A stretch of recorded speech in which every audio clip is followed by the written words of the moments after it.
جب ہمارے جو پیارے چلے گئے ہیں ان سے ہماری دوبارہ کبھی ملاقات ہوگی تو کب ہوگی اس کا کوئی اللہ نہیں. مرتے ہی ہو جائے گی ملاقات. بخاری مسلم میں حدیث ہے, نبی الاسلام نے سیدہ فاطمہ سلام اللہ علیہا کے کان میں ایک بات کی, اپنی وفات سے کچھ عرصہ پہلے تو رو پڑی, اور پھر ایک بات کی تو مسکرا پڑی. سیدہ عائشہ کہتی ہیں کہ میں نے نبی الاسلام کی زندگی میں تو مجھ سے یہ سوال نہیں پوچھا, لیکن حضور کی وفات کے بعد میں نے کہا کہ فاطمہ جو میرا حق ہے تجھ پہ کہ میں تیری ماں ہوں, مجھے بتا کہ اللہ کے نبی نے اس وقت تم سے کیا بات کی تھی. تو انہوں نے کہا کہ نبی الاسلام نے مجھے یہ خبر دی تھی کہ عنقریب میں دنیا سے جانے والا ہوں, کیونکہ حضرت جبرائیل علیہ السلام ہر سال ایک دفعہ آ کے دورہ قرآن کرتے تھے, اس دفعہ 2 دفعہ آئے ہیں, مجھے لگتا ہے کہ اب میں زندہ نہیں رہوں گا. وہ انشور کرنے آئے ہیں کہ قرآن میں نے اسی طریقے سے لکھوا دیا. اس پہ میں رو پڑی, اور پھر نبی علیہ السلام نے فرمایا کہ میرے گھر والوں میں سب سے پہلے تم مجھے آ کے ملو گی.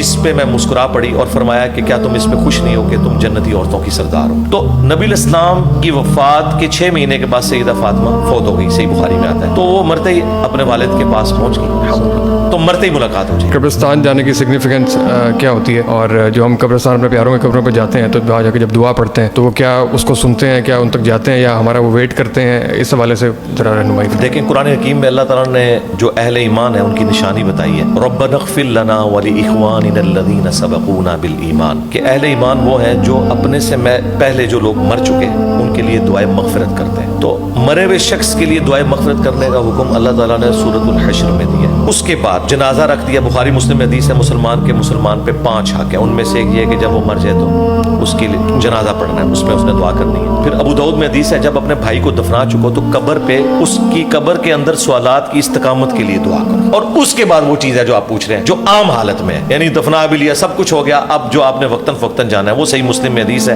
کہ جب بھی قبرستان جاؤ تو ان کے لیے دعا کرو, السلام علیکم اہل الدیار من المؤمنین والمسلمین وانا ان شاء اللہ بکم للاحقون نسأل اللہ لنا ولکم العافیہ. سلام ہو تم پہ اے مومنین جو یہاں قبرستان میں دفن ہو, ہم بھی مر کے تمہارے پاس آنے والے ہیں, ہم اپنے لیے اور تمہارے لیے اللہ کے حضور عافیت کا سوال کرتے ہیں. یہ ہے سگنیفیکینس, آپ نے ان کے لیے دعا کرنی ہے کیونکہ آپ کی دعا سے ان کو فائدہ پہنچتا ہے. سنن ابن ماجہ میں حدیث ہے ایک شخص کے مرنے کے بعد اس کا درجہ جنت میں بلند ہوا, تو اس شخص نے اللہ کے حضور عرض کی کہ یا اللہ یہ تو میرا عمل نہیں تھا, تو فرمایا تیرے بیٹے نے دنیا میں تیرے لیے استغفار کیا ہے, اس کی وجہ سے تیرا مرتبہ بلند ہوا. تو مرے ہوئے لوگوں کو ہماری دعاؤں کا نفع پہنچتا ہے, ہم جو صدقہ خیرات ان کی طرف سے کرتے ہیں اس کا نفع پہنچتا ہے. اب یہ رہ گیا کہ وہ سنتے ہیں یا نہیں سنتے.